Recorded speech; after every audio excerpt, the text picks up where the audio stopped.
And in Buddhist terminology, we call them Kleshas, hindrances to the path, right? And also I use the term samskaras. A Klesha and a samskara are slightly different, where these emotional attitudes of mind, and I've asked all of you to look at my writings on the array aspects of mind and the emotional attributes of mind, such as monkey mind, sluggish mind, you know, the will of mind. The wrongly faceted mind is a good one. The loving mind is another one that most of you have to properly come to grips with. But all of these emotional aspects are Kleshas. But what a samskara is, it's a tendency that has come from a past life. And the tendencies normally incarnate into the Kleshas, can reinforce the Kleshas because it's a stream. And now the samskara is not always negative. The samskara, for instance, is a samskara of meditation.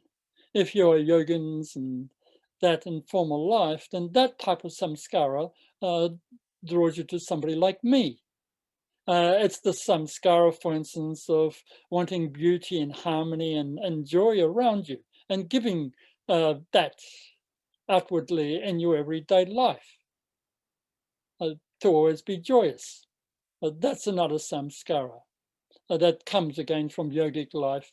The samskaras from, for instance, if you're a fundamentalist Christian, say 4 centuries ago in Europe, and then you hated that other religionist over there because they were wearing they were having a different form of Christianity that wasn't the prescribed one you did. And so the whole life was based in this type of hatred or negative receptivity to the other, then that can come through, but in a different way. You're not Christian in this life, you're in another religion, or you can be atheistic, but then that samskara can come through and push you towards negative attitudes to this or that type of person or this or that type of philosophy.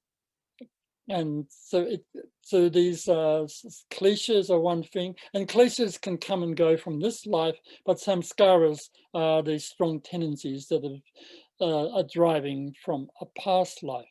Now, one of the things is when you do recognize a samskara, and when you are intuitive and meditative, then if you meditate upon the samskara, then you'll often go backwards in time and you can see the past life. You can see where it was generated. It can come in a flash of timelessness, because as on this path, the generation of whatever the karma was, whatever the samskara was, is important to understand the particular life. And then it helps you to eliminate those tendencies or to grow them if they are positive tendencies, such as, for instance, the tendency towards study the religious books and do your meditations and group love. There's, the Kleshas are often individual, but the samskaras can be group samskaras, because the group as a whole that you're part of also generated the same energy. You're riding a particular energy field. It's like, for instance, going to America, the pilgrims that came to America that founded the civilization, or the white civilization there. They landed in places like Massachusetts and New York or whatever, but they were riding a group samskara. They were mostly what? Protestants. They were a particular sect of Christianity, and they were persecuted in Europe. And they brought that particular group samskara with them. The story of the Mayflower and all the rest of that. Now, so then that particular group that lived out, say, the life, you know, there were the Indians over there, they had to sort of make peace with them one way, but they lived out their religious idealism within their community, freed from the European uh, authorities and all that bigotry that was there, and oppression, of course. They were in fear of losing their lives. But that's a group, samskara. So those that came out with the Mayflower, for instance, just to use that particular example, they landed in wherever they landed. Maybe some American tell me exactly where it was. But then they built their village and their whole community, and continue developing that quality, that samskara. And then in the future life, that whole group is still somehow interrelated. They all have the karma. They all have that group samskara. It's not necessary now as a Protestant. It can be in some other field of endeavor. For instance, it can be those that produce the artwork in France, and, you know, the Impressionists, for instance. Now that's another group, samskara, right? They come from a former life, and all of a sudden there's a group of them that are willing to go through some privations, but they produced a different style of art. So you get this type of idea, and it's the same, for instance, if you're a part of a yogi group.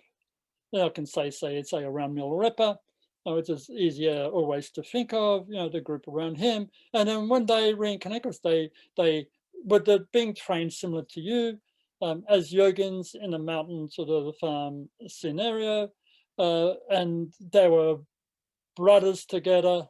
There were some sisters, and they were busy practicing yoga and working out, giving to each other their accomplishments.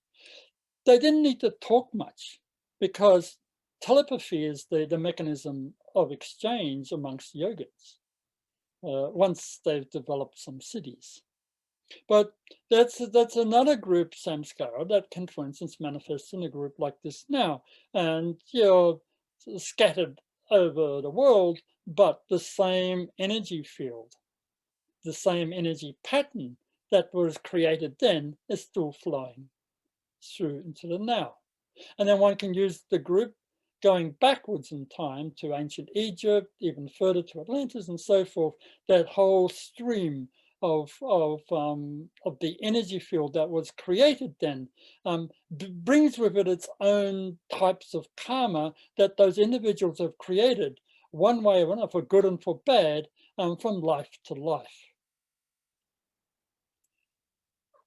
So you now understand the difference between klesha and samskara. One is longer lasting, but the samskara can reinforce the kleshas. The kleshas often come from this life also because of what you might call the accident of birth. You're born into a family, in a cultural situation, and you know the family. You know, there's a great difference if you're born in, say, in Turkey, as if you're born in Germany, or if you're born in say, America, or a Muslim country elsewhere, or you know, Aboriginal in Australia. There's a different sort of cultural situation that you're born into, and you are conditioned by that. And those conditionings produce a certain samskaras, certain attitudes and habits and so forth. But everyone has their own individual karma, and then that weaves its way through. It's interesting to think of yourselves as personalities more in these terms. The moving samskara, the manifesting klesha, the group karma, the individual karma that may manifest through the group.